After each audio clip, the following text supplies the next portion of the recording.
रचना madam, ये बहुत बड़ा प्रसंग है, इसमें तो नहीं आ पाएगा, लेकिन हम कोशिश करेंगे। जो जानते हैं वो समझ जाएंगे कि राजा जनक के एक भाई थे कुशध्वज। जनक को कोई लड़की नहीं थी और कुशध्वज को 4 लड़कियां थी। जनक को सबको पता है लड़की नहीं थी, सीता कैसे आई है सब जानते हैं। कुशध्वज को 4 लड़की थी। सबसे बड़ी लड़की का नाम सत्यवती था। तो सत्यवती ने सबसे पहले राम को देखा था जब राम लक्ष्मण वाजपेयी के यहाँ पशु पक्षियों की भाषा सीख रहे थे, तो वहां सत्यवती ने मिली थी। सत्यवती ने उसी टाइम शादी का प्रण कर लिया, हम राम से शादी करेंगे। तो रिश्ता लेके कुशध्वज राजा दशरथ के पास गए कि हम अपनी चारों लड़कियों की तुम्हारे लड़कों से शादी करना चाहते हैं। तो वहां पे मतलब राम ने मना कर दिया था कि मेरी शादी हो चुकी है। तब राम की शादी हो चुकी थी कि मैं मर्यादा पुरुषोत्तम हूँ और मेरी पत्नी है, मैं शादी नहीं कर सकता।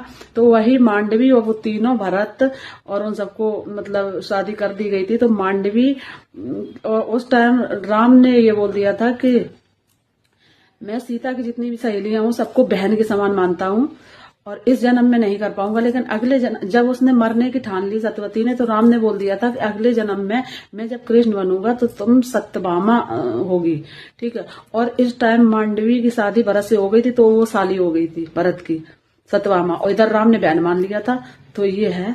तो रचना मैडम, इस पहेली के कई अर्थ हैं, इसमें एक अक्षर छुपा हुआ है, उससे अर्थ बनते हैं कि राम की बहन भरत की सारी, राम की बहन खड़ाओं को बताया गया है और भरत की सारी राजगद्दी को बताया गया है। तो और ना भाव ब्याह ना रही कुआरी, राज तिलक हो नहीं पाया था तो ब्याह भी नहीं हुआ और कुआरी भी नहीं रही क्योंकि खड़ाऊ रख दी गई थी।